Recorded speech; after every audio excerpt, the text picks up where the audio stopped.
ए मादरे वतन सिंध जा नौजवानो, मूंखे थर जे अकनि ऐं अकनि जे फुलड़ियुनि जो कसम, मूंखे मुंहिंजे महबूब जे सियाह आलनि वारनि जो कसम, मादरे वतन सिंध जी तरक़ी ऐं ख़ुशहालीअ लाइ को बि सुकरात अचणो न आहे। न ई अॼु ऐं आज़ादी लाइ को लेनन को हुची मन वरणो आहे। मूंखे दुनिया जे सभिनी आज़ादी जे इमामनि जो कसम, धरती माता जी आज़ादी जे लाइ कुल्हनि में गोलियुनि सां भरियल बैग लड़काईंदे, खाॿे हथ में सिगार ऐं साॼे हथ में बंदूक खणी हाणे चीर गवेरा बि वरणो न आहे।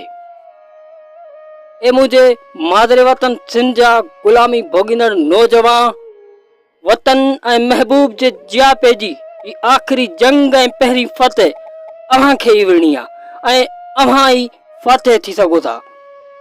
इन करे पंहिंजी महबूबाउनि खे चओ, हाणे पंहिंजे चपनि खे सजदनि मां उथारीनि ऐं अव्हां बि पंहिंजे गिलनि जा मुसला वेढ़े छॾियो। मतां अव्हां जे अॻुवाणनि खे बि ची गवेरा जियां निशाना सिधा करण जी अपील करणी पए। इन करे खेनि चओ त संदन गिफ्ट कयल मुंडियूं ऐं घड़ियूं पाण वटि अमानत रखनि ऐं उन्हनि खे चओ त माता चवे थी थोरी देरि लाइ बि पंहिंजूं चूड़ियूं ऐं पायलूं मतां लाहियो, जो उन्हनि जी छन छन ऐं छम छम ते अव्हां जा आशिक ऐं मुंहिंजा महावीर अव्हां लाइ गोलियुनि जो राग शुरू कंदा। ऐं हा, उन्हनि खे इहो बि चओ त इन पहिरीं फतेह ऐं आख़िरी वेड़ खां पोइ माता असांखे अव्हां सां लाऊं लहण जो वचन ॾिनो आहे। इन करे असांजे वञण खां पोइ पंहिंजा अछा ऐं कारा साड़े वेस ॻाढ़ा पाए वेहिजो।